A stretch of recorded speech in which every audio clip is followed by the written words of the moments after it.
My fiancé went on a secret trip with my sister and members of my own family. When they returned, the house had already been sold. I had packed everything up and moved abroad. It was pouring rain. I mean, the kind of rain that lashes against the windows like it's trying to break in. I was standing in the kitchen of the Victorian home my Aunt Betty had left me, carefully plating a beef Wellington. It was supposed to be a celebration. 2 years since Brett had proposed. 2 years of planning a wedding that seemed to get more expensive and more complicated by the day. The house smelled incredible, rich pastry, savory beef, and the truffle oil Brick claimed to love so much. I had set the table with Aunt Betty's silver, lit the tapered candles, and even bought a bottle of the Cabernet he liked, the one that cost way more than a pharmacist's salary should cover on a weeknight. I was checking the time on the oven when my phone buzzed. It was Brett. I wiped my hands on my apron and swiped answer, putting on my best smile. "Hey, honey. You're cutting it close. The Wellington is perfect." And I opened the wine to let it breathe. "Valerie, hey." His voice was choppy, cutting in and out over the sound of wind and what sounded like airport announcements. "Listen, babe. I'm so sorry. Something huge came up with the downtown commercial project. The investors are freaking out. I have to fly to Chicago tonight. Right now." My smile faltered. "Chicago? Tonight? Brett, it's our anniversary dinner. I've been cooking since I got home from the pharmacy." I know, he said, sounding impatient. "Not sorry. Don't start thou. I'm doing this for us. For our future. You know how much commission I'll make on this deal. It'll pay for the honeymoon." He shifted the phone, and for a split second, the camera angle went wide. He was clearly at the airport. But behind him, just over his left shoulder, I saw something that made my blood run cold. It was a neon pink suitcase, not just any suitcase. It was a limited edition designer bag with gold hardware. I knew it because I had bought it. I had bought it for my sister Tiffany for her birthday last month. She had thrown a tantrum because she said she needed it for her influencer aesthetic, and as usual, I caved to keep the peace. "Brett?" I asked, my voice trembling slightly. Is someone with you?" "What?" "No. Just the team. Look, they're calling boarding. I have to go. Love you, mean it." He didn't wait for me to say it back. He lowered the phone to end the call, but his thumb must have missed the red button. The screen didn't go black immediately. It just pointed down at the floor, capturing his shoes walking briskly. And then I heard it. "Is she gone?" The voice was unmistakable. High-pitched, mocking, and sickeningly familiar. It was my mother, Linda. "Yeah," Brett's voice came through, clear as a bell now that he wasn't pretending to be stressed. "God, she's so needy. It's exhausting." "Well, you handled it perfectly, sweetie," my mother said. "Now, put that phone away. Tiffany is waiting by the gate with the drinks. Hawaii, here we come." Finally, Brett laughed. A cold, cruel sound. A week without the wet blanket. "Let's go, Mom." Then the screen finally went black. I stood there in the middle of my beautiful kitchen, the silence of the house deafening compared to the storm raging outside. My hand was gripping the counter so hard my knuckles were white. Chicago? Business trip? They were going to Hawaii. My fiancé. My mother. My sister. The whole family was going on a vacation, and not only was I not invited, but they had lied to my face to leave me behind. I felt like I couldn't breathe. The smell of the beef Wellington suddenly made me nauseous. I turned off the oven with a shaking hand. Why? Why lie? If they wanted a family trip, why not just tell me? Was I that unwanted? Was I just a wet blanket, as Brett had said? I walked into the living room, my legs feeling heavy, like I was wading through concrete. I sat down on the sofa, staring blankly at the fireplace. And that's when I saw it. Brett's old iPad. He usually kept it in his briefcase, but he must have left it on the charging dock in his rush to leave. As I stared at it, the screen lit up with a notification. It was a message from Tiffany. I leaned forward, my heart hammering against my ribs like a trapped bird. The preview of the message was visible on the lock screen. "I can't wait for us to announce the good news next week. She is going to freak out when she realizes the house is basically ours. Hurry up, baby daddy." "Baby daddy? The house is ours?" The room spun. I reached out, my fingers trembling uncontrollably, and picked up the iPad. I knew Brett's passcode. He never changed it. It was 12 to 18. Tiffany's birthday. I had always thought it was just because she introduced us, a nod to friendship. Now, that number felt like a knife in my gut. I entered the code. The padlock icon unlocked. And just like that, I opened the door to hell. The moment the home screen loaded, I felt a physical wave of nausea hit me. The background photo wasn't me. It wasn't us. It was a selfie of Brett and Tiffany, cheek to cheek, lying in a bed that looked suspiciously like the one in the guest room of my parents' house. I went straight to the messages. I didn't want to believe it. Part of me, the pathetic part that had spent 32 years trying to please these people, wanted to believe this was a prank, a misunderstanding. But the text thread labeled "The winning team" shattered that hope instantly. The group chat included Brett, my sister Tiffany, my mother Linda, and my father Hank. Everyone was there. Except me. I scrolled up, my eyes burning as I read the messages from just a few hours ago. "Mom, did you get the keys to her safe, Brett? We need to make sure we have the original deed before the wedding." Brett got 'em. Copied them yesterday while she was at the pharmacy. She has no clue. She thinks I was fixing the hinge on the closet door. Tiffany, God, she is so stupid. A pharmacist with 0 brain cells. I can't believe I have to pretend to be nice to her for another 6 months. Dad, just stick to the plan, Tiff. Once they're married and he's on the deed, we leverage the property. That house is worth $1.2 million. That's your startup capital right there. Brett, don't worry, Hank. I've got her wrapped around my finger. She'll sign the joint tenancy papers as soon as I get back from Chicago. I guilt-tripped her so hard at dinner last night. I dropped the iPad onto the couch cushion as if it were burning hot. I rushed to the bathroom and dry heaved over the sink. My body was rejecting the information faster than my brain could process it. They weren't just excluding me. They were hunting me.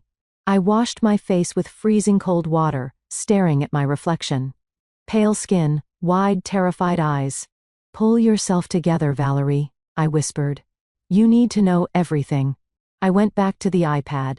I needed to see how deep the rot went. I opened the hidden photo album. It was password protected, but of course the password was the same. 1218. Hundreds of photos. Brett and Tiffany in Cabo when he said he was at a real estate conference.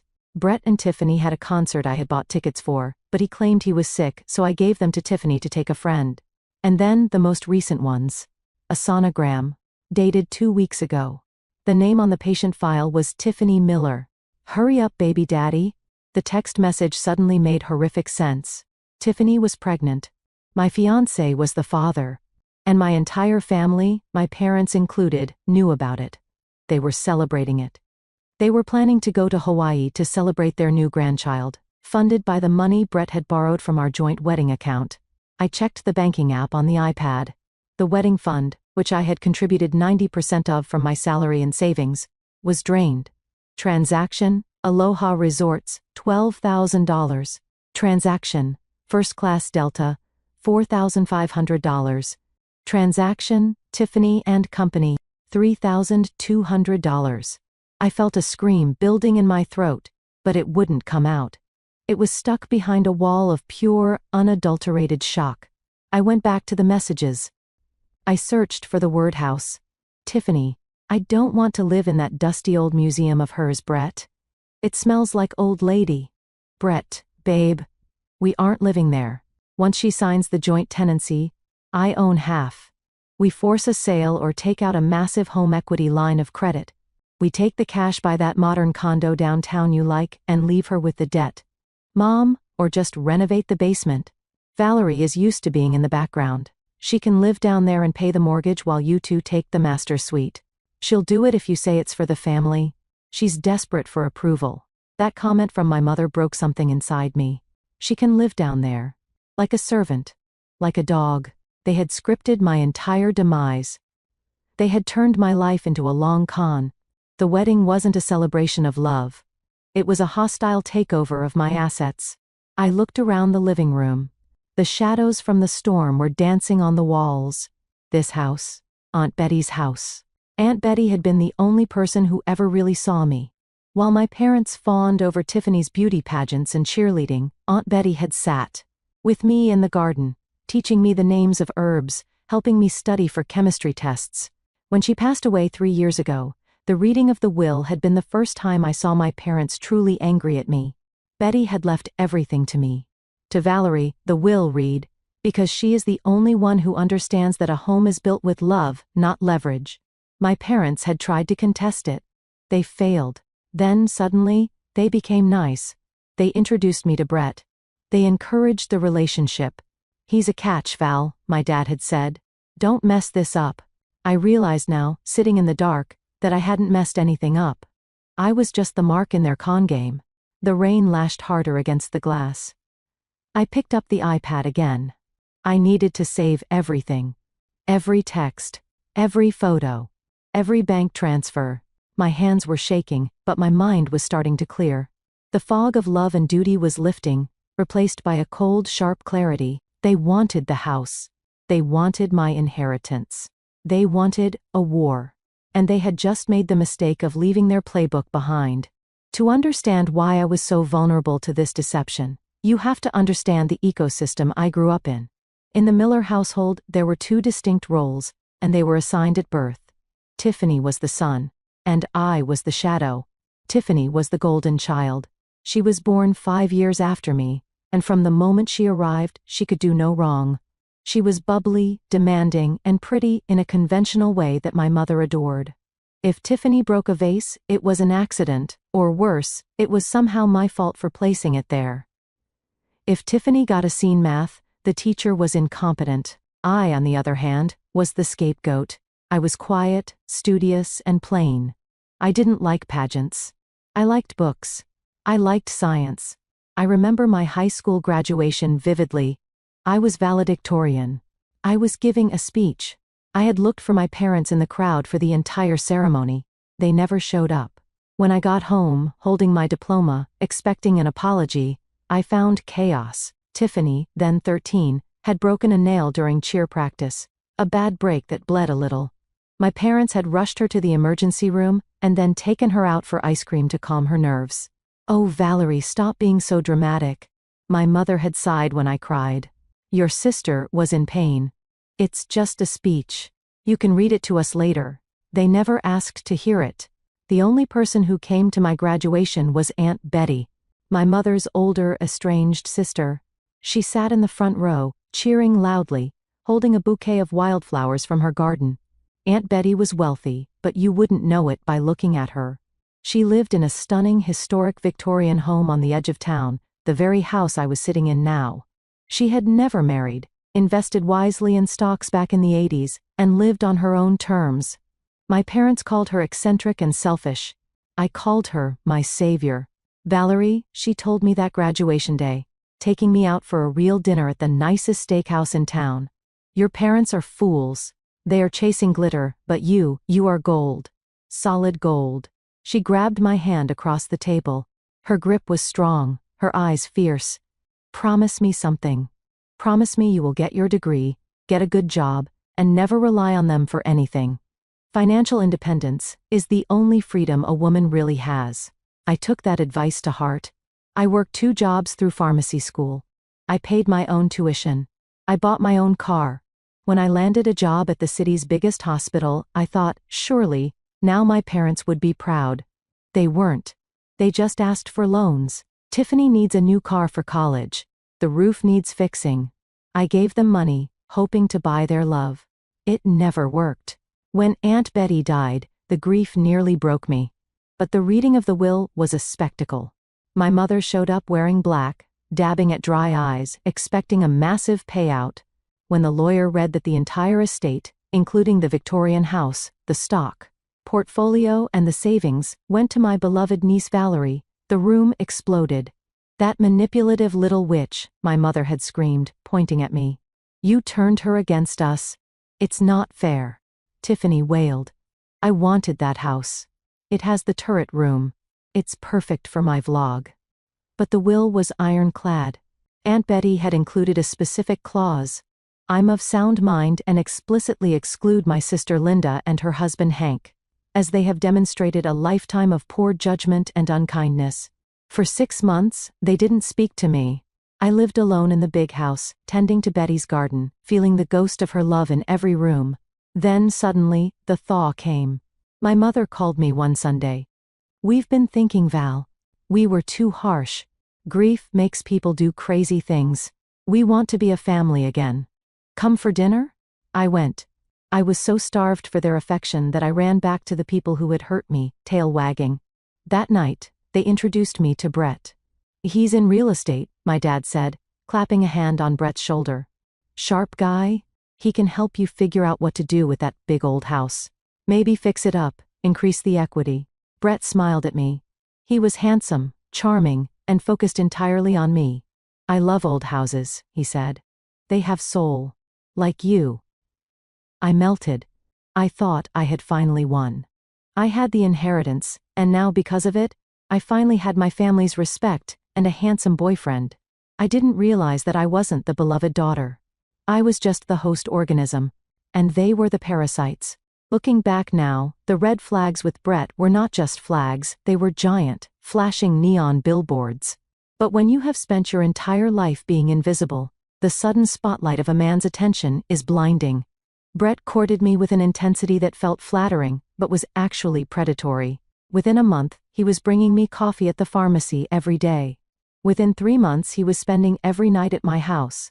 He worked in commercial real estate, or so he said. He drove a leased BMW and wore expensive suits, projecting the image of success. But he never seemed to have cash. "My assets are all tied up in escrow," he'd say when the dinner bill came. Or, "I'm waiting on a massive commission check next month." I paid for everything. Dinners, vacations, groceries. I even paid for the repairs on his BMW. I told myself I was being a supportive partner. Aunt Betty's voice was in the back of my head, warning me. But my mother's voice was louder. "Valerie, don't be stingy," Mom would say. "A man has pride. You have all that money sitting there. Help him build his empire and he'll take care of you later." 6 months in, Brett started talking about the house constantly. "It's a great structure, babe," he said, walking around tapping the walls. "But the wiring is ancient. And this kitchen? It drags the value down by at least 50 grand. We should renovate." "I like it the way it is," I said softly. "It reminds me of Betty." "Sentiment doesn't pay the bills," he countered, his tone sharpening just a fraction. "If we want to build a future, we need to maximize our assets. This house is our biggest asset. Our." He started using that word very early. Then came the proposal. It wasn't intimate. It was a public spectacle in the town square with my parents and Tiffany watching. Tiffany filmed the whole thing. Finally, Tiffany squealed, hugging Brett before she even hugged me. "Now we can really start planning." I thought she meant planning the wedding. Now I know she meant planning the heist. About a week after the engagement, the mask slipped for the first time. I came home early from a shift to find Brett in my home office, going through my file cabinet. "What are you doing?" I asked, startled. He didn't even jump. He just held up a folder, looking for the survey of the property. I wanted to see where the property line ends. I was thinking we could subdivide the lot, sell the back acre. "I don't want to sell the garden," I said, feeling a tightness in my chest. "That's where Betty's roses are." He slammed the drawer shut. "God, Valerie, you are so short-sighted. I'm trying to make us millions, and you're worried about some dead roses? Do you want to be a pharmacist forever, counting pills?" I recoiled. He had never spoken to me like that. Later that night, he cried. He actually cried. He told me he was just so stressed because he wanted to give me the world, and he felt inadequate because I had more money than him. "I just want to be an equal partner," he sobbed. "I feel like a leech living here without my name on anything. It hurts my pride." I comforted him. I apologized. I told him I didn't care about the money, and that was exactly what he was counting on. The truth, which I later found in the background check Mrs. Higgins ran, was that Brett wasn't a successful developer. He was a glorified scout for a brokerage firm, and he was drowning in debt. He had $80,000 in credit card debt and a gambling problem he had well. He looked at me and saw a walking ATM. He looked at my house and saw a winning lottery ticket. And my family? They weren't just bystanders, they were his coaches. I remember a barbecue a few months ago. Tiffany was wearing a bikini lounging by the pool Brett had insisted we install on my dime. Brett was grilling. "Hey Val," Tiffany yelled. "When you guys get married, are you going to redo the master bath?" "It's so small." "We haven't decided," I said. "Well, Brett promised us that he put in a jacuzzi tab," she said, catching herself. I looked at Brett. He winked at me. "Just girl talk, babe. Tiff just wants the best for her big sister." I felt an out of unease then, but I swallowed it down with a sip of lemonade. I was so desperate to keep the peace, to keep the illusion of the happy family, that I let them walk all over me. But tonight, looking at the text messages on that iPad, the illusion was gone. The predator had bared his teeth, and I finally realized I was the prey. The week leading up to this business trip had been intense. It felt like a coordinated attack, a pincer movement designed to crush my resistance. The target was always the same, the deed.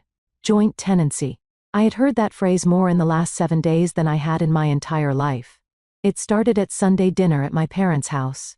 Roast beef, stiff drinks, and an atmosphere thick with expectation. So, my dad Hank started, cutting into his meat aggressively. "The wedding is in 3 months. Have you seen the lawyer yet, about the property consolidation?" I put my fork down. "I told you, Dad. I'm keeping the house in my name. It's my inheritance." Brett and I discussed a prenup. The table went silent. Tiffany rolled her eyes so hard I thought they'd get stuck. Brett sighed, a long suffering sound. He reached over and took my hand, his grip tight. "Val, we talked about this. A prenup? That's for people who plan to divorce. Do you plan to divorce me?" "No, of course not," I stammered. "But Aunt Betty is dead." My mother snapped. "And she was a bitter, lonely old spinster. Is that what you want to be? Alone in that big house with your cats and your money?" "It's about trust, Valerie," Brett said, looking deep into my eyes with that practiced sincerity. "If we are one flesh, we should be one financial entity, joint tenancy with right of survivorship. It means if something happens to me, you get everything. If something happens to you, I'm protected. It's romantic in a way." "Romantic. And it helps with the business," Brett added, lowering his voice. "I can't leverage my assets for the new development deal if my name isn't on the primary residence. The bank sees me as a renter. It's humiliating, Val." "You're embarrassing him," Dad growled. "Emasculating him? What kind of wife does that?" "First, I just need time to think," I said, shrinking into my chair. "You've had time," Tiffany chimed in. "God, you are so selfish. Brett does everything for you. He planned this whole renovation. He deals with the contractors. All you do is count pills and complain." I looked around the table. 4 pairs of eyes staring at me. 2 angry, 1 mocking, 1 pleading, fake pleading. I knew now. "Okay," I whispered, just to make it stop. "Okay. We can sign the papers when Brett gets back from Chicago." The tension instantly evaporated. It was like magic. "That's my girl." Dad cheered, pouring more wine. "Finally using your brain," Mom muttered. Brett kissed my hand. "Thank you, baby. You won't regret it. This is the start of our empire." Now, sitting in the dark living room with the rain hammering down, I realized how close I had come. If he hadn't gone on this trip, if he hadn't left the iPad, I would have signed. I pulled up a search on the iPad browser. I typed in joint tenancy versus tenancy in common. The results confirmed my worst fears. Tenancy in common, each owner owns a specific share. If one dies, their share goes to their heirs, my future children, or back to my family. Joint tenancy with right of survivorship, both on 100%. If one dies, the other gets everything automatically. It bypasses the will. And then I saw a Google search in Brett's history from 2 days ago, California Community Property Laws divorce. He wasn't planning on waiting for me to die. He was planning to get his name on the deed, wait a few months, and then file for divorce. In California, once he's on the deed as a joint owner, he owns half the equity. The house is worth $1.5 million free and clear. He would walk away with $750,000. Or they would force a sale, kick me out, and split the cash. And with Tiffany pregnant, they needed that money now. I scrolled further back in his search history. How to induce labor naturally. Paternity test costs quickest way to evict a co-owner. Evict a co-owner. They weren't just going to take the money. They were going to take the house. They wanted to live here. Tiffany wanted the turret room. They were going to raise their baby in Aunt Betty's sanctuary, and I would be left with nothing. A wave of rage, hotter than anything I had ever felt, washed over me. It burned away the nausea. It burned away the sadness. No, I said aloud to the empty room. Absolutely not. I stood up. My legs were steady now. I walked to the safe in the master closet, the one Brett claimed he was fixing. I punched in the code. It opened. Inside were my important papers. The deed, the will, my passport. I checked the deed. It was still in my name, Valerie Miller. Just me. They hadn't won yet.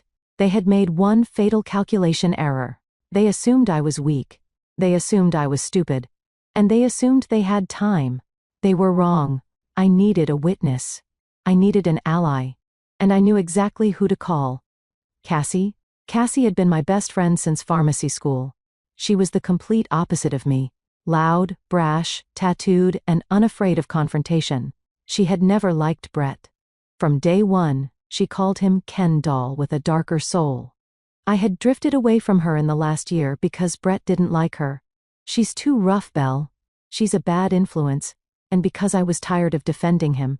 I picked up my phone. It was 11 p.m., she answered on the second ring. Val, is everything okay?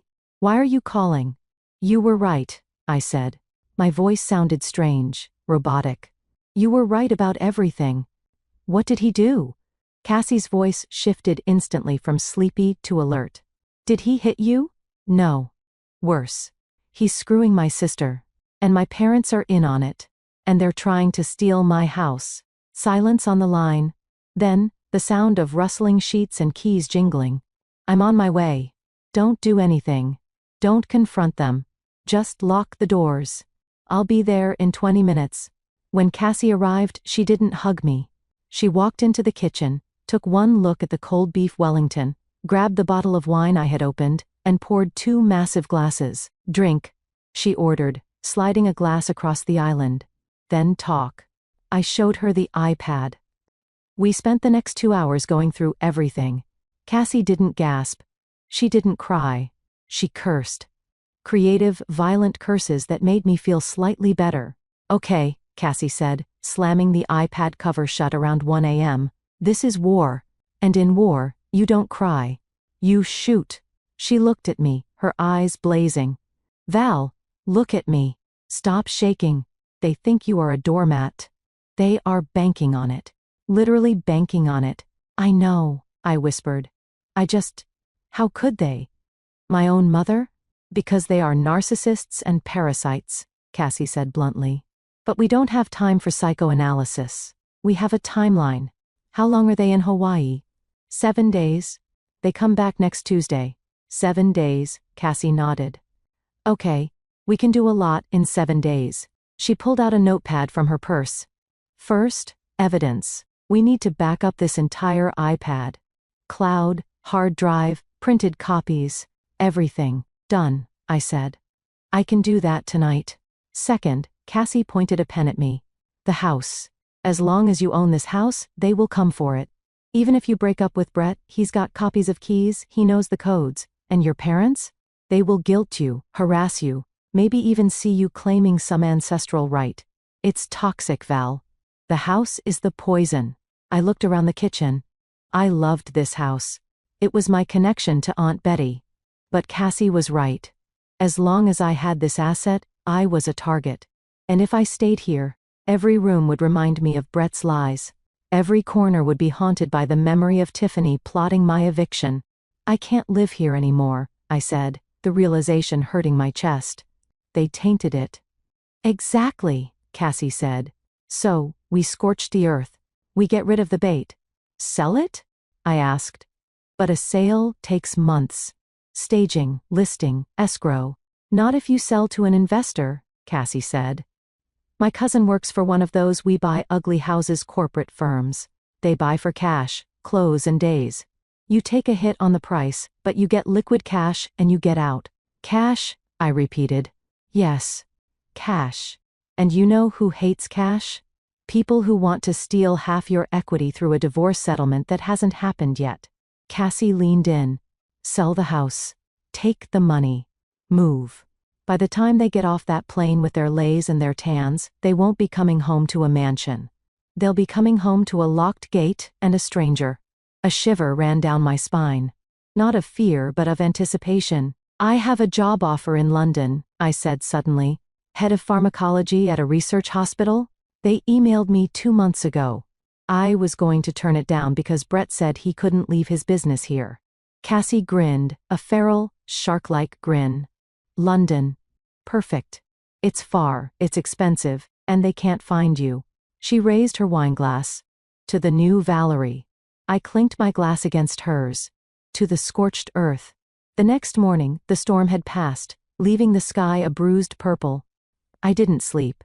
I called in sick to the pharmacy for the first time in 5 years, and by 9 a.m., I was sitting in the leather chair of Mrs. Higgins's office. Mrs. Higgins was the best divorce and estate lawyer in the county.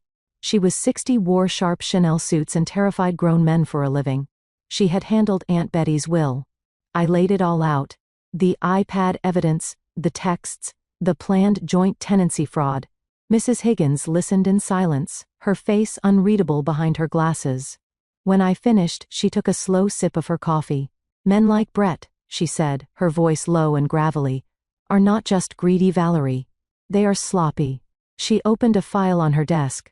I ran a preliminary asset check on Mr. Brett Daniels this morning after you called. Do you know why he is so desperate for this house right now? Because of the baby? I asked. Partly. But mostly because of this. She slid a document across the desk. It was a loan application. A hard money loan. The kind you get from predatory lenders when no bank will touch you. It was for $200,000. He applied for this loan 2 weeks ago, Mrs. Higgins explained. The collateral, listed? 42 Oak Street. Your house. But he can't, I stammered. He's not on the deed. Look at the second page, Mrs. Higgins pointed. I looked. And there it was. My signature. Valerie Miller. Except I hadn't signed it.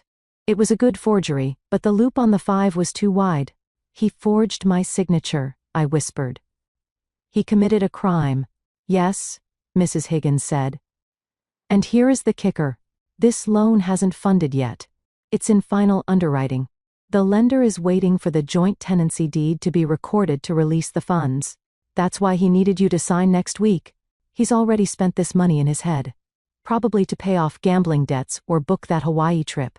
If you sell the house, Mrs. Higgins smiled, a cold, sharp smile, the collateral vanishes. The loan is denied. And Mr. Daniels is left with very angry loan sharks and no way to pay them. And he goes to jail for forgery? If we turn this over to the district attorney, yes. Which we will. But first, we secure your exit. Mrs. Higgins leaned forward. Valerie, you have the legal right to sell. You are the sole owner. You don't need his permission. You don't need to tell him. In fact, for your safety, you must not tell him. I want to sell it fast, I said. Cassie has a contact. Good. Do it. Liquidate everything. Move the funds to an offshore account or a trust that I can set up for you, making it untouchable. If you stay here, they will harass you. They will play the victim. They will try to use grandparents' rights or some nonsense to guilt you. I'm going to London, I said. I accepted the job this morning. Excellent. London is lovely this time of year. Mrs. Higgins stood up and walked to her window. Valerie, your parents, they failed you. They broke the most sacred contract of all. The duty to protect their child. You owe them nothing. Not an explanation, not a dollar, not a goodbye. Hearing an authority figure say that lifted a weight off my shoulders I didn't know I was carrying. One more thing, Mrs. Higgins said, turning back to me. When you leave, leave nothing. Don't leave a note. Don't leave a forwarding address. Let their first notification be the lock on the door changing. I planned to, I said. And, Valerie? Yes. Bring me the original deed and the forged loan document. I'm going to prepare a little surprise for Mr. Daniels when he lands. It's called a felony fraud indictment. I walked out of her office into the bright California sunlight. My phone buzzed. It was a text from Brett. "Hope you're having a good week, babe. Miss you. Work is crazy here in Chicago. Love you." I looked at the text. The audacity, the lies. I typed back, "Miss you too. Can't wait for you to come home." I hit send. Let him think he's safe. Let him think the sheep is still sleeping. He has no idea the wolf is at the door. The next 96 hours were a blur of controlled chaos. Cassie's cousin, Mike, worked for a firm called Prime Vest Reality. He met me at the house 2 hours after I left the lawyer's office. Mike was a no-nonsense guy in a polo shirt. He walked through the house, taking notes on an iPad.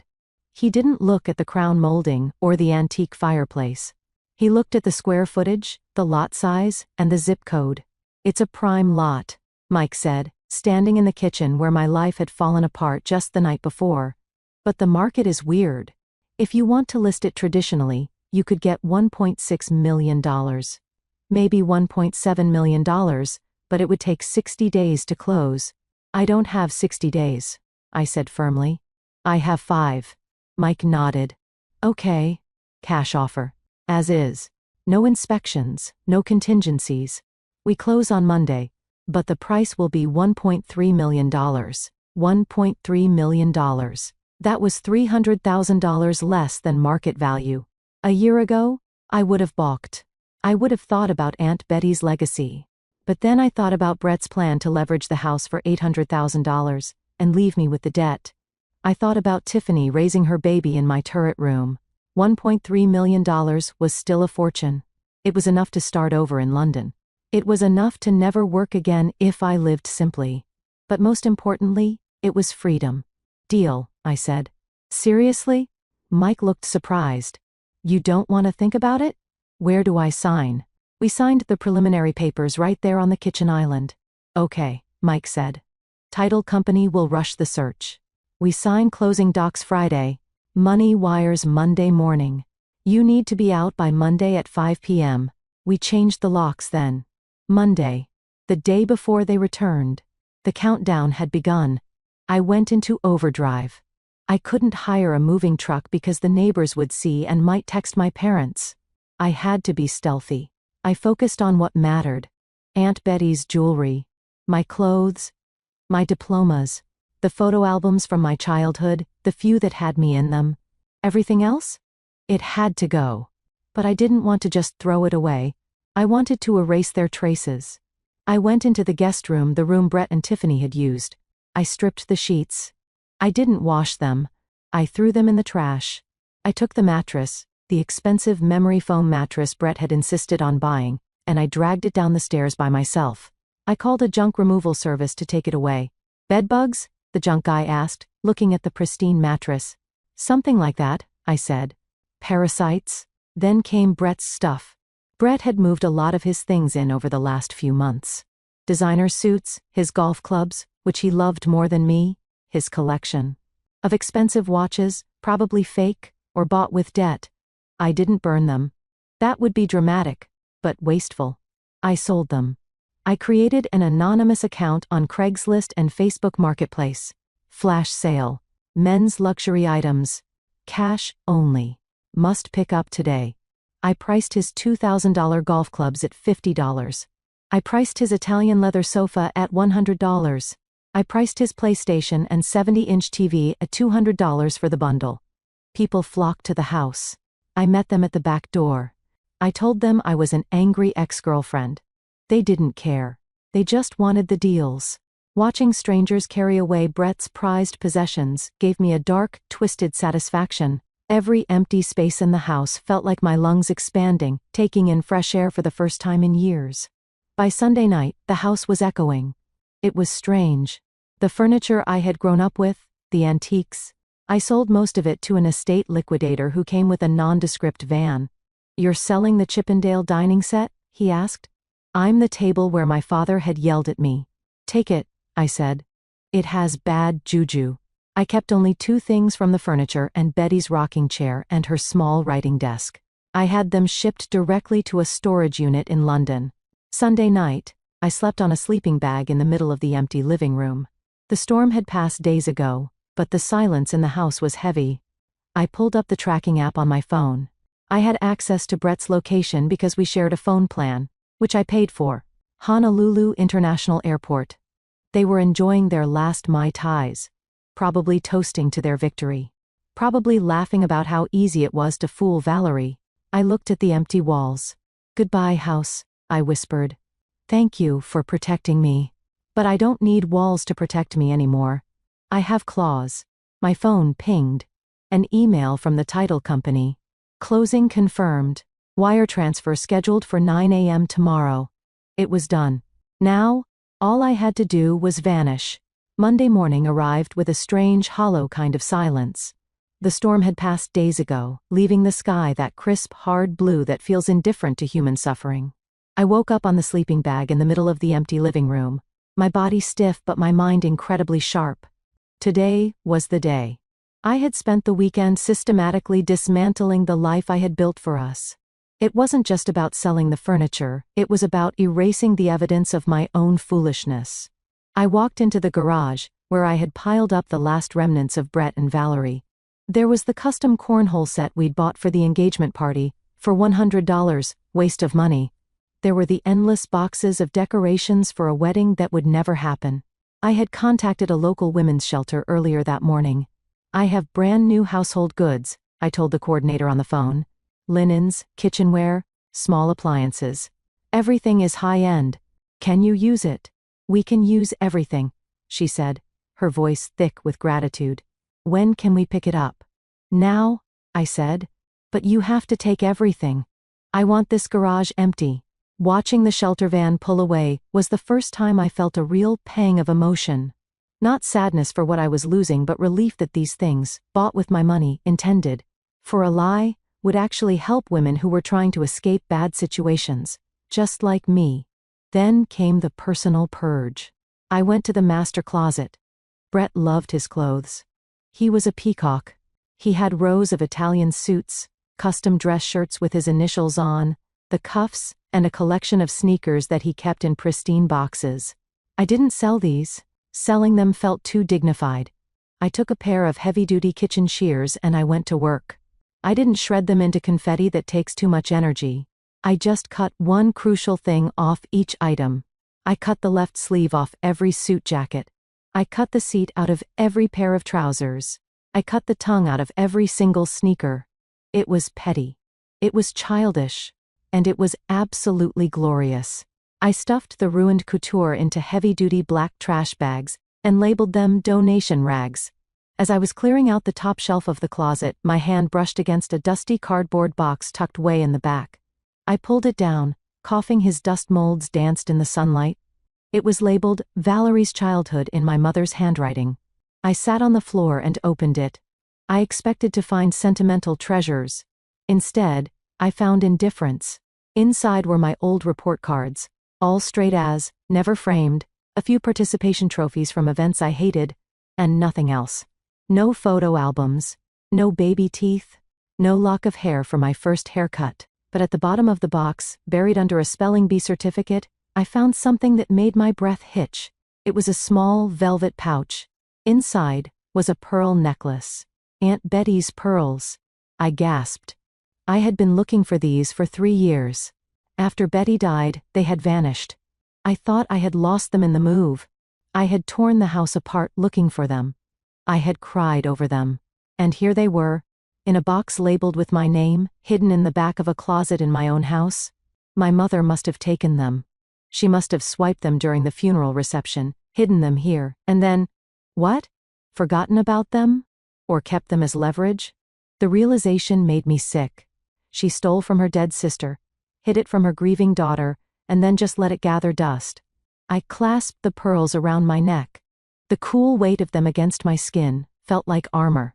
"I've got you, Betty," I whispered. "We're getting out of here." At 11 a.m., the wire transfer hit. My phone pinged with a notification from the offshore bank Mrs. Higgins had set up. $1,300,000 credited. It was real. The house wasn't mine anymore. It belonged to Prime Vest Reality. I did one final walkthrough. The house echoed. It smelled of lemon cleaner and emptiness. I walked into the turret room, the room Tiffany had claimed for her future nursery. I stood in the center of the room and closed my eyes. I tried to summon some nostalgia, some sadness for the home I was leaving.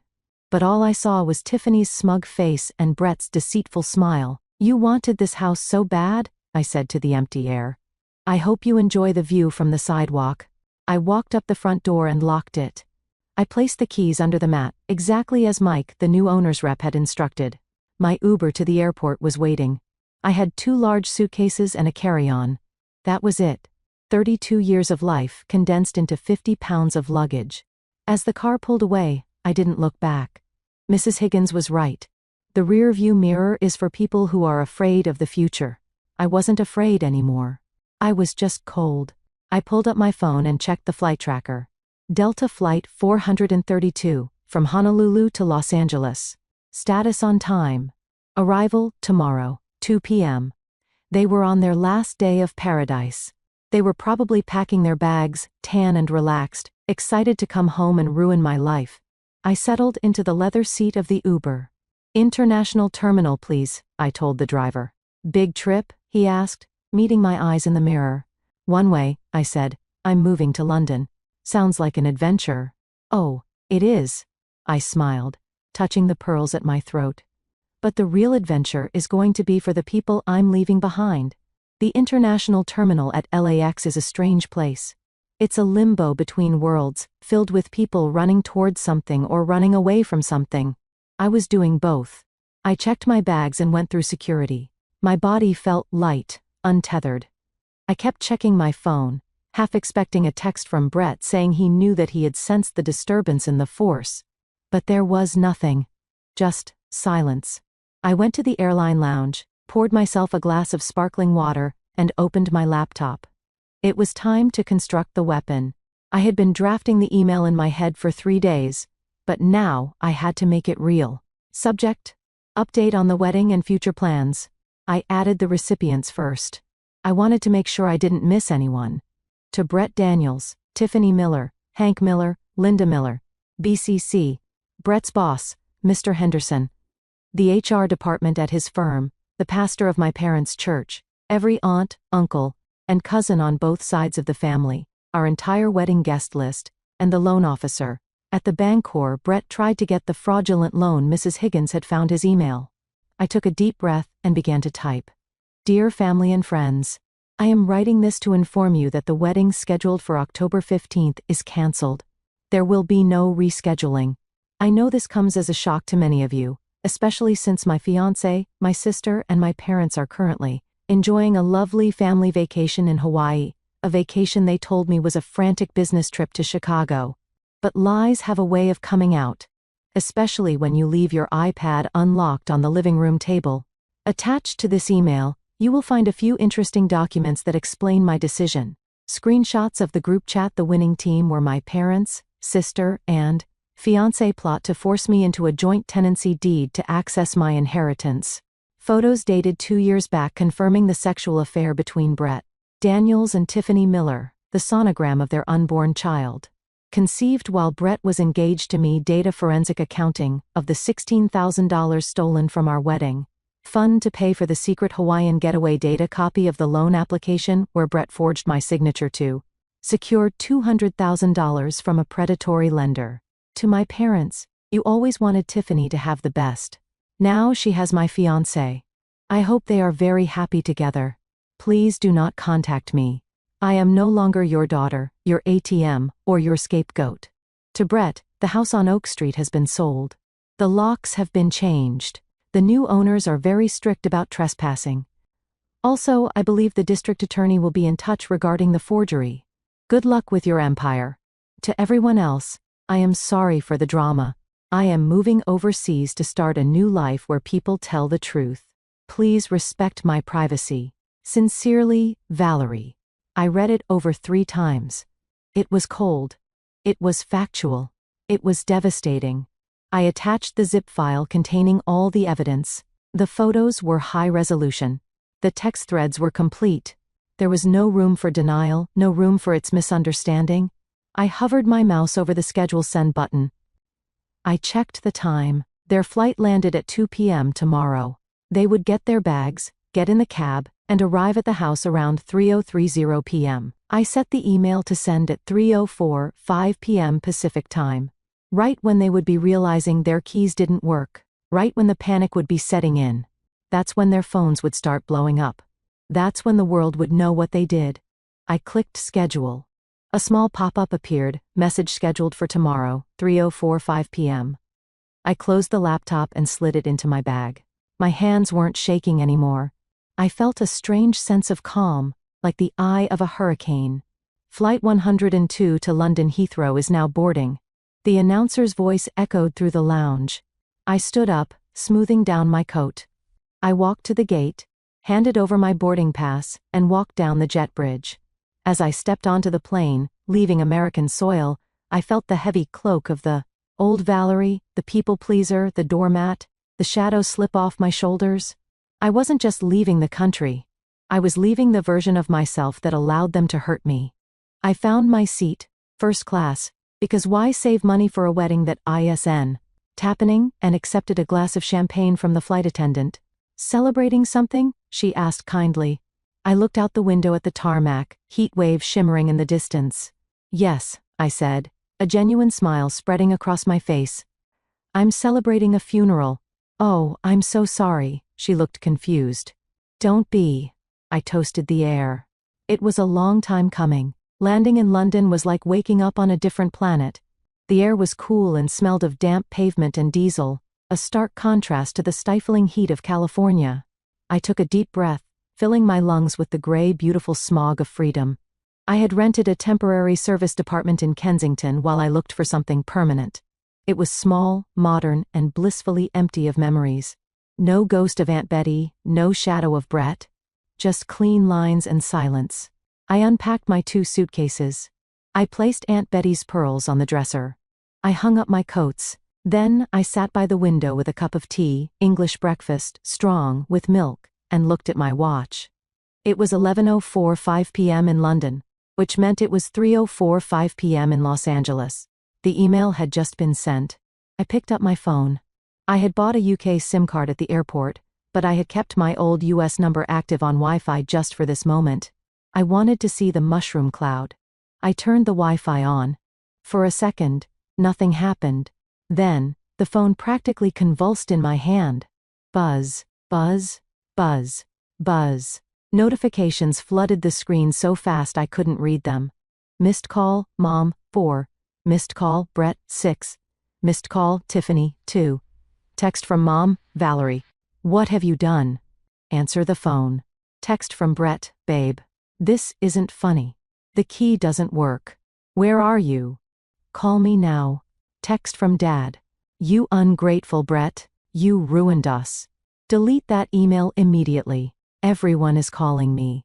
Text from Cousin Sarah. OMG Val. Is this true? I am so sorry. They are monsters. Text from Brett's boss, Mr. Daniels. Please contact HR immediately regarding the allegations in Miss Miller's email. I watched the messages roll in like credits at the end of a movie. A horror movie. I took a sip of my tea. It was warm and comforting. I could picture it perfectly.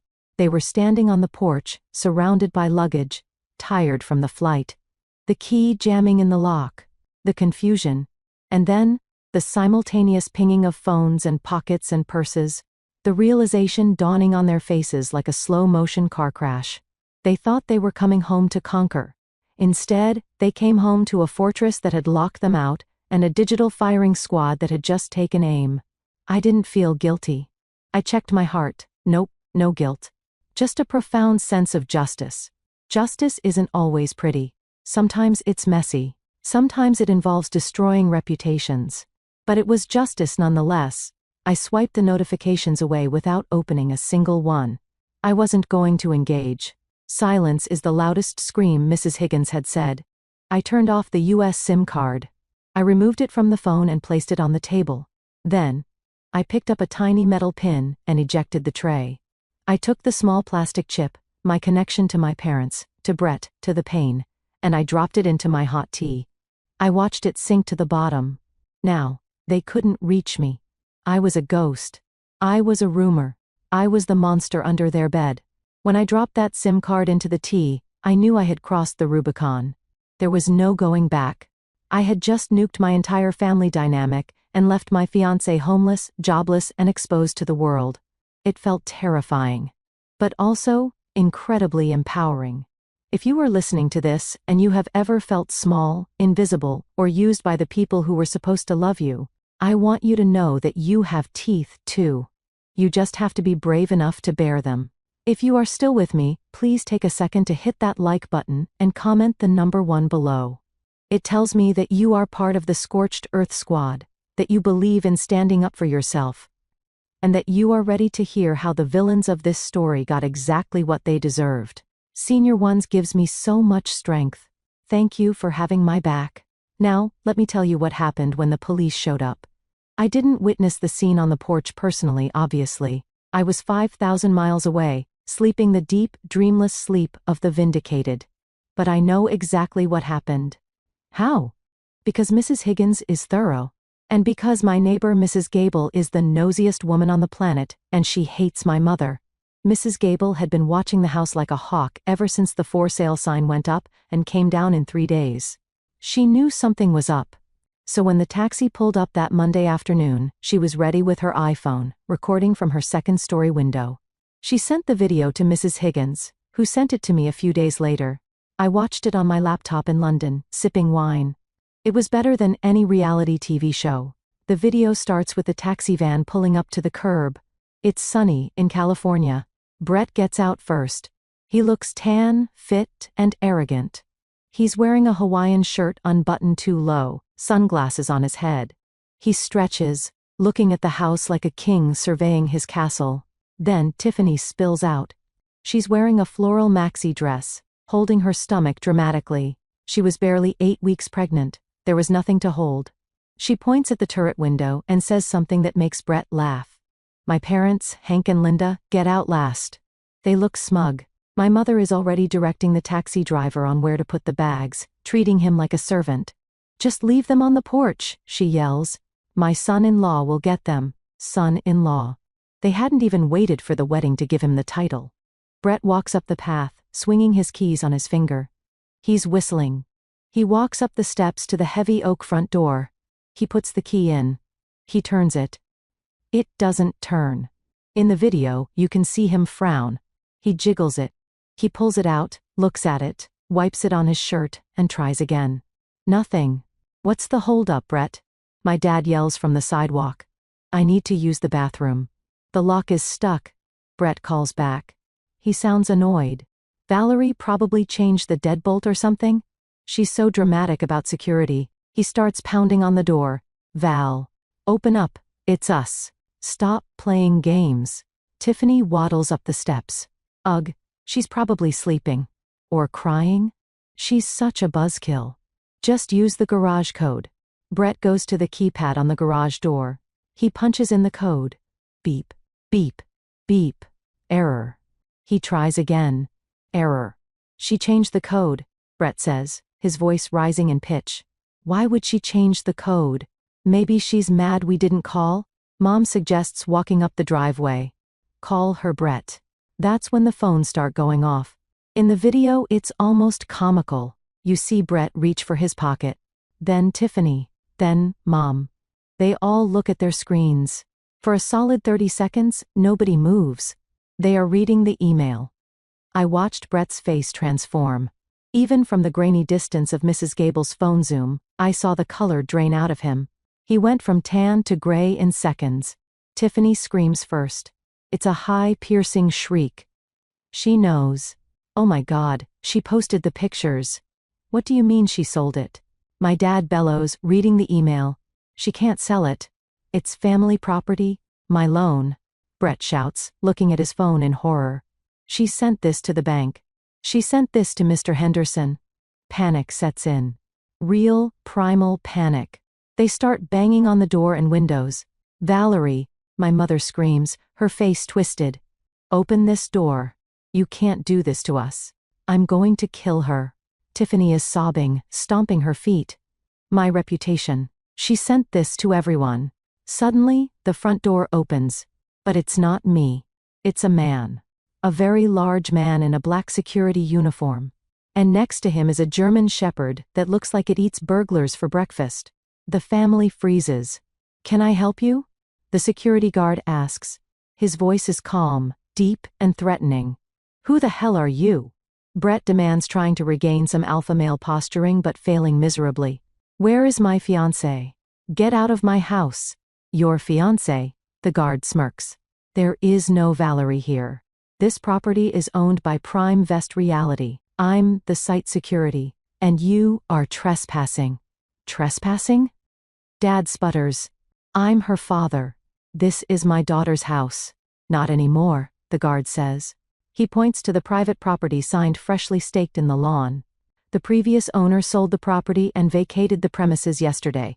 She instructed us that any unauthorized attempts to enter by..." He looks at a clipboard. "Brett Daniels, Tiffany Miller, or the Miller parents should be treated as a hostile intrusion." "She sold it?" Tiffany whispers, her knees buckling. "But the nursery, the money. You have 5 minutes to remove yourselves and your luggage from the property," the guard says, his hand resting casually near his belt. "Or I call the police. And I believe they are already looking for a Mr. Daniels." That was the moment it hit them. The house wasn't just locked. It was gone. The asset they had banked their entire future on, the collateral for their loans, the roof over their heads. It had evaporated into thin air while they were drinking Mai Tais. The standoff on the porch didn't end quietly. My family doesn't do quiet. They do loud, entitlement-fueled tantrums. According to the police report I received later, my father tried to physically push past the security guard. "I have rights," Hank Miller shouted. "I paid for the roof on this house." A lie. I paid for it. He just recommended the contractor. The security guard didn't flinch. He simply unclipped the leash of the German shepherd. The dog barked, a deep, guttural sound that vibrated in the chest of everyone watching. Dad stumbled back, nearly tripping over a Louis Vuitton suitcase. "Call the cops." Mom screeched. "This man is stealing our house. Arrest him." "Please do," the guard said calmly. "I'll wait." Someone did call the cops. But it wasn't my mother. It was the neighbors. Mrs. Gable and 3 others had gathered on the sidewalk, arms crossed, watching the spectacle with glee. They had endured my parents' snobbery for years. This was their Super Bowl. 2 police cruisers rolled up 5 minutes later. When the officers stepped out, Brett tried to rush them. "Officers, thank God. This man is squatting in my fiancé's house. She's missing. We think he did something to her." Officer Martinez, I know his name from the report, held up a hand. "Sir, step back. Are you Brett Daniels?" Brett froze. "Yes, why?" "We have a flag on this address and your name," Officer Martinez said. He didn't look friendly. "We received a notification from the district attorney's office regarding a priority fraud investigation," and he looked at his partner. "We have a frantic call from a Mr. Henderson at West Coast Realty claiming you have company property and he wants it returned immediately." Brett's face went from gray to ghost white. That's a misunderstanding. My fiancé is having a mental breakdown. She sent out a crazy email." "The email with the forged loan documents?" Officer Martinez asked, raising an eyebrow. "Yeah, we got a copy of that too. The bank called us." "The bank called?" "Of course they did. Predatory lenders don't like being defrauded either."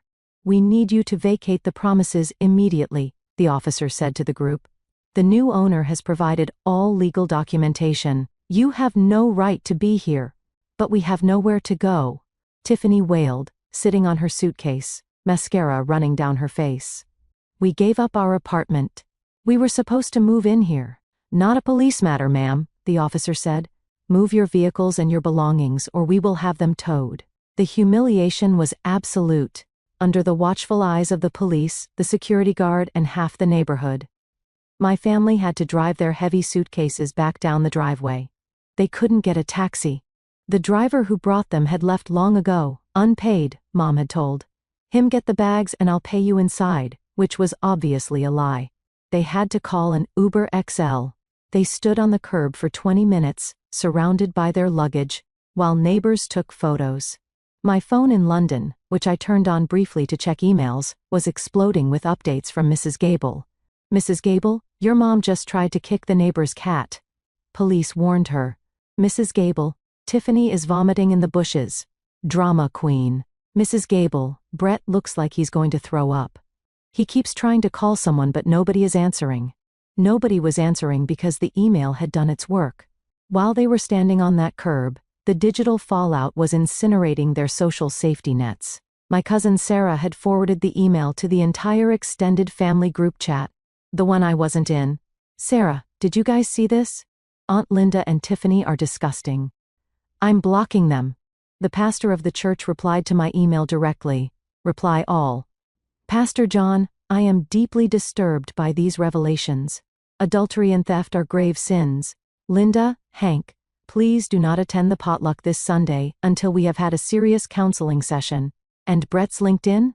Someone, probably Cassie, bless her heart, had posted screenshots of the forgery and the affair in the comments of his top salesman post. By the time the Uber finally arrived to take them, where? To my parents' small 2-bedroom bundle across town, I assumed they were social pariahs. They piled into the car, defeated. The winning team looked like a bunch of losers. I closed the laptop in London. I felt a strange cocktail of emotions. Vindication, yes. But also a deep, exhausting sadness. That was my family. That was the man I was going to marry. And I had just nuked them for morbid. But then I remembered the text, she can live down there. She's desperate for approval. I heartened my heart. They didn't care about me. They cared about the resource I provided. And now that the resource was gone, they were just angry that the tap had run dry.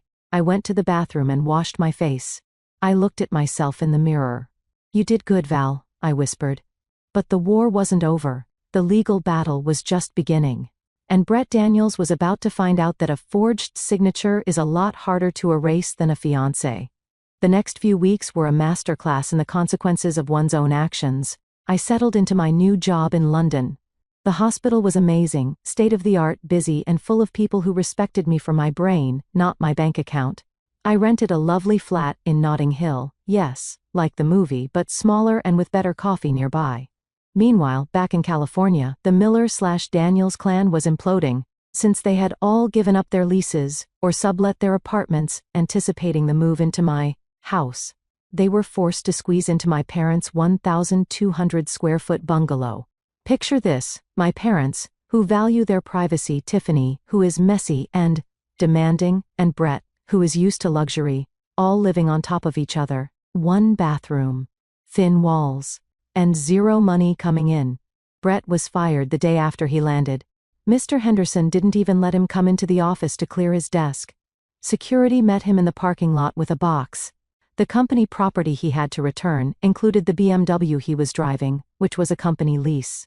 So now, Brett was jobless and carless. Tiffany, relying on Brett to be her sugar daddy, suddenly found herself with a broke daddy. The stress was immediate. Mrs. Higgins kept me updated. She was enjoying this immensely. Brett tried to file a lease pendants on the house, she told me over the phone one rainy Tuesday. He tried to claim he had an equitable interest because you were engaged. Did it work? I asked, stirring my tea. Valerie, please, Mrs. Higgins scoffed. I laughed him out of court. You were the sole owner. California doesn't recognize fiancé as a legal title to the property. He has zero claim. The judge actually warned him that filing frivolous lawsuits could lead to sanctions. And the forgery? Yes. The DA is building the case. They have the document, they have the IP address from his iPad where he accessed the PDF editor, and they have your sworn affidavit. It's a slam dunk. But these things take time. They want to nail him for bank fraud too, which is federal. Back at the bungalow, the winning team was turning on each other. My cousin Sarah, who had become my spy, sent me screenshots of Tiffany's Facebook status updates. Day 3. Family is everything. We will get through this lies and persecution. Day 10. Does anyone know of any receptionist jobs hiring? Asking for a friend. Day 20. Some men are useless. If you can't provide, don't promise. Clearly aimed at Brett. Then came the church fallout. My mother, Linda, lived for her status in the church ladies' auxiliary. After the email, she tried to go to the Wednesday prayer group. According to Sarah, when Linda walked in, the room went silent. Mrs. Higgins, who also attends that church, unbeknownst to me, stood up and said, "Linda, I think it's best if you sit this one out. We are praying for honesty today." My mother left in tears. She texted me that night. "Mom, are you happy? You humiliated me before God and my friends. I hope you rot in hell." I blocked her number. I didn't need that energy. But the sweetest victory was the financial one. Because I had sold the house for cash and moved the money offshore, they couldn't touch it. But they still had debts. The wedding vendors I had booked? I canceled them, but the non-refundable deposits were gone. And since Brett had put some of the upgrades on his credit cards expecting to pay them off with the loan, he was drowning. The loan sharks, the ones Brett tried to get the $200,000 from, were not happy. They hadn't lost money, but they don't like being lied to. I heard rumors that Brett had to sell his Rolex, the real one, and his designer clothes just to pay off some interest to keep his kneecaps intact. I was building a new life. I joined a book club. I started dating, casually, a nice British architect named Liam who thought my American accent was charming. I was healing. But a wounded animal is dangerous. And Brett wasn't done yet. He had one last desperate card to play. And it involved the only leverage he thought he had left, the law. He managed to find a shady lawyer, a strip mall ambulance chaser, who was willing to sue me for breach of promise to marry and intentional infliction of emotional distress. He wanted $5 million. When the process server arrived at my old house to serve me, he obviously couldn't find me. So they tried to serve me by publication in the local paper. Mrs. Higgins called me. "He's suing you, thou." "Let him," I said. "I have the truth. We need to countersue," she said. "For the money he stole from the wedding fund. For the emotional distress of the affair. And we need to drop the bomb about the baby." "Do it," I said. "Scorched earth, remember?" "Oh, I remember," Mrs. Higgins said. "I'm drafting the motion now. And Val? I'm asking for attorney's fees.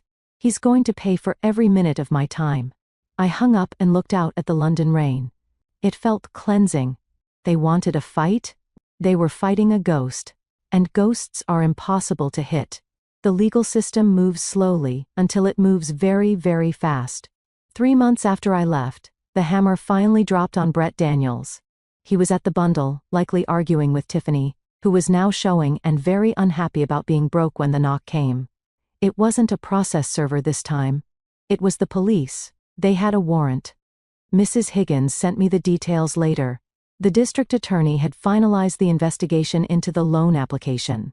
Because the lender was federally insured, even though they were predatory, they had backing. The forged signature wasn't just fraud, it was bank fraud.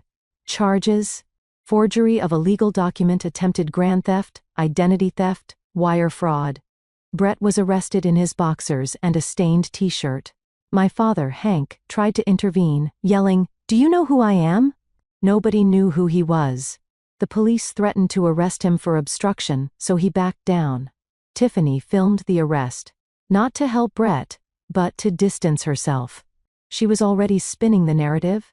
She posted a video crying, claiming she was manipulated by an older man, and had no idea about the fraud.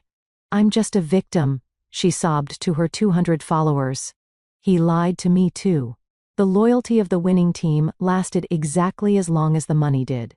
Brett's bail was set at $100,000. My parents didn't have it. Tiffany certainly didn't have it. He spent 2 weeks in county jail before his parents, who live in Ohio and had been estranged from him due to his gambling, finally mortgaged their house to bail him out. When he got out, he was a different man. Broken. Desperate. And then came the civil suit. Mrs. Higgins represented me via Zoom. I didn't even have to fly back. I sat in my London kitchen, wearing a nice blouse and pajama pants, watching Brett try to explain himself to a judge. His lawyer was incompetent. He tried to argue that the house was implied community property because we were engaged. The judge, a stern woman with zero patience for nonsense, lowered her glasses. "Mr. Daniels, show me the deed." "First." "I don't have it," Brett stammered. "She tricked me." "You are a grown man, Mr. Daniels," the judge said. "Did you contribute to the mortgage?" "Well, I paid for groceries. Did you pay the mortgage? The taxes? The insurance? No, but then you have no claim. Case dismissed with prejudice. Then came our countersuit. We demanded the return of the $16,000 wedding fund money he stole for the Hawaii trip. We had the receipts. We had the bank transfers. Judgment for the defendant, me, in the amount of $16,000 plus legal fees, the judge ruled. Brett put his head in his hands. He didn't have $16,000. He didn't have $16. But the real blow came when the judge addressed the intentional infliction of emotional distress claim he had filed against me. Mr. Daniels, the judge said, looking at the evidence file Mrs. Higgins had submitted, the photos, the sonogram. You slept with your fiance's sister, impregnated her, and plotted to steal her home. If anyone is distressed here, it is Ms. Miller. You are lucky she isn't suing you for every penny you will ever make. Get out of my courtroom. I closed the laptop. I took a deep breath. It was over. Legally, at least. I was free. But family is stickier than the law. A few days later, I got an email from Kazan Sarah. Subject, Tiffany. Val, you need to know. Tiffany lost the baby. I stared at the screen. My stomach dropped. Despite everything, an unborn child was innocent. Sarah, it happened yesterday. Stress, high blood pressure, the doctors couldn't stop it. She's devastated. She's blaming Brett. She actually threw a vase at him in the hospital. Mom says the family is completely broken. Hank is drinking again. Linda is on tranquilizers. It's a haunted house over there. I felt a wave of sadness. Not for them, really, but for the waste of it all. All that greed, all that scheming, and what did they have to show for it? A criminal record, a lost child, and a mountain of debt. I closed my eyes. I didn't reply to Sarah. There was nothing to say. Karma, Liam said softly when I told him later that night over dinner. It's a brutal mechanic. It is, I agreed. But I didn't wish for that. No. He took my hand. You just got out of the way of the train wreck. You didn't drive the train? He was right. I had stepped off the tracks. They had stayed on, convinced they could stop the locomotive of consequences with their bare hands. The miscarriage was the final nail in the coffin of the winning team. With the baby gone, the only link between Brett and my family was severed. Tiffany turned on him with the ferocity of a wounded animal. She kicked him out of my parents' bundle the day she got back from the hospital. Get out, she screamed, throwing his cheap duffel bag onto the lawn. You ruined everything you touch. You killed my baby with your stress and your lies.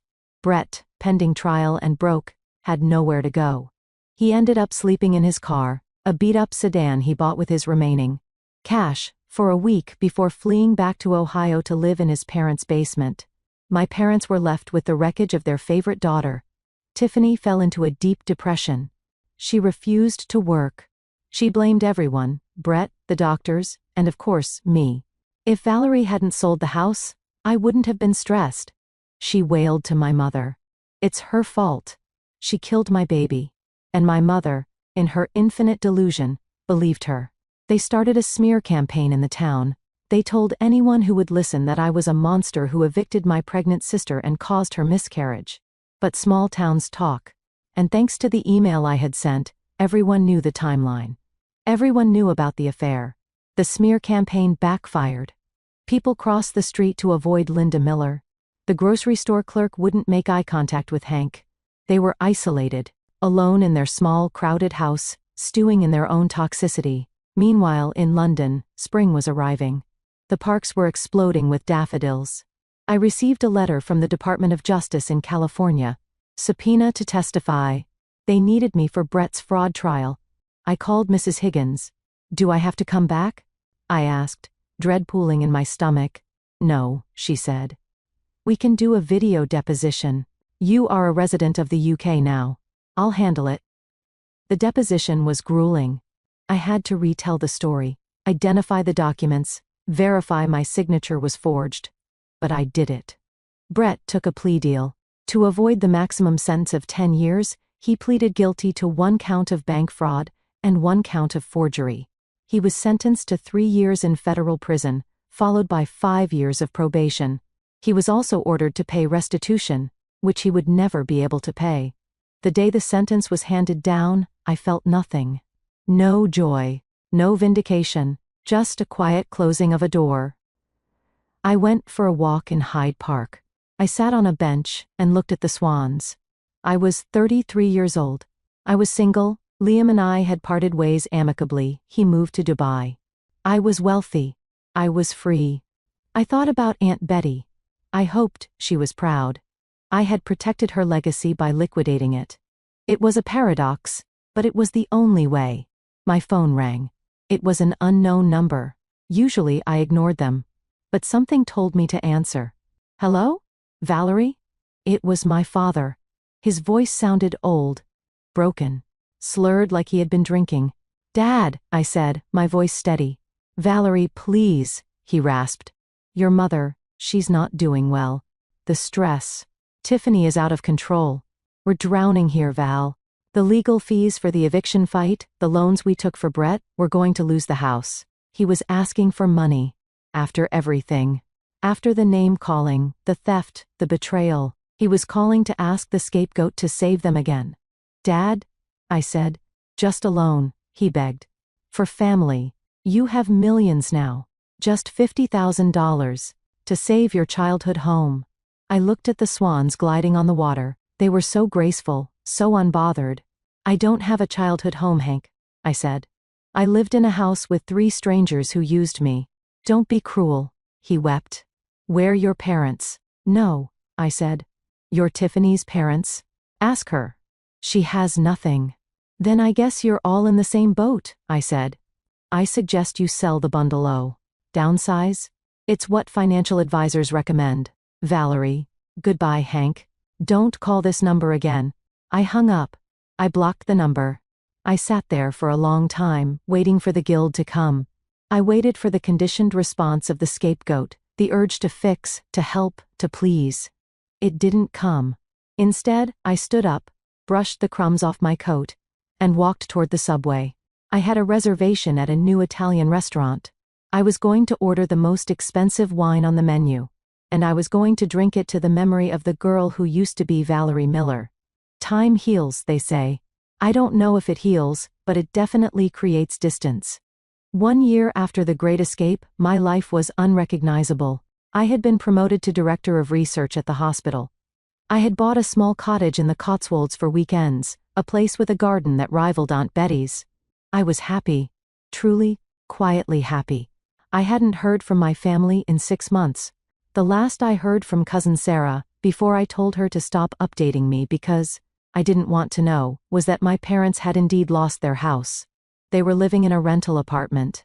Tiffany was working as a waitress at a diner, looking for her next mark. Brett was in prison, likely polishing floors. Then, the final attempt at contact came. It wasn't a call. It was a letter. A handwritten letter on cheap lined paper, forwarded by Mrs. Higgins, who screened my mail. Mrs. Higgins' note attached. Val, you don't have to read this. I can shred it, but I thought you might want closure. I opened it. It was from my mother. Valerie, I am writing this from the hospital. My heart is giving out. The doctor says it's stress. Broken heart syndrome. I know we made mistakes. I know we favored Tiffany, but you have to understand, she needed us more. You are always so strong, so independent. We didn't think you needed our help. Brett fooled us all. We are victims too. Please, Val. I'm an old woman. I don't want to die without seeing my daughter. Come home. We can start over. I forgive you for selling the house. Love, Mom. I stared at the words. I forgive you for selling the house. Even on her deathbed, if she was even dying, which I doubted. Linda Miller was a hypochondriac of the highest order. She couldn't take responsibility. She forgave me. She justified her neglect because I was strong. It is the curse of the competent child. Because you can handle it, they assume you should handle it, and they give all their love to the one who refuses to handle anything. I walked to my fireplace in the cottage. I had a nice fire crackling. I held the letter over the flames. I didn't feel anger. I felt pity. They were stuck in a loop of their own making, rewriting history to make themselves the heroes or the victims, never the villains. I watched the paper curl and blacken. The words love, Mom turned into ash and floated up the chimney. I didn't reply. I didn't go back. I learned later that she recovered just fine. It was a panic attack, not a heart attack. She tried to use it to get money from a GoFundMe she set up. I donated $5 anonymously. Just for the irony, that was the last contact I ever had with the Miller family. I am writing this for my garden in the Cotswolds. The roses are in bloom. Aunt Betty's favorite variety, peace roses. I managed to find a grower here who had them. It's been 3 years since I got on that plane. I am Valerie Miller. I am 35 years old. I am not married, but I am deeply loved. I met Alex a year ago. He's a landscape architect. He loves dirt under his fingernails just like me. When I told him my story, the whole ugly, messy truth, he didn't look at me with pity. He looked at me with awe. "You saved yourself," he said. "That's the bravest thing I've ever heard." We are sitting on the patio now. He's sketching a new design for the herb garden. I'm finishing this script for you all. Brett was released early on parole last month. I got the notification. He's barred from working in finance or real estate. He's back in Ohio. I hear he's trying to become a life coach on TikTok. You can't make this stuff up. Tiffany is on her second marriage. A guy she met at the diner. I hope he has a good prenup. My parents are somewhere. Existing. I don't hate them anymore. Hate takes energy. Hate keeps you tethered. I have reached the state of indifference. They are just people I used to know. Characters in a book I finished reading. I often think about the woman I was that night in the kitchen, shaking, terrified, holding the iPad. I want to reach back for time and hug her. I want to tell her it's going to be okay. You are going to be richer, stronger, and happier than you can imagine. Just get on the damn plane. To all of you listening to this story, if you are the strong one in your family, if you are the fixer, if you are the one who gives and gives until you are hollow, while others take and take until they are full, stop. You cannot set yourself on fire to keep others warm, especially if those others are holding the matches. Financial independence is your shield. Boundaries are your sword. And self-love? That's the fortress they can never breach. Thank you for listening to my story. Thank you for being my witnesses. And remember, if your fiancé goes on a secret trip with your sister, sell the house. Sell it all. And buy yourself a ticket to free them. Because the best revenge isn't ruining them. It's saving yourself. Take care, everyone. And don't forget to water your own garden first.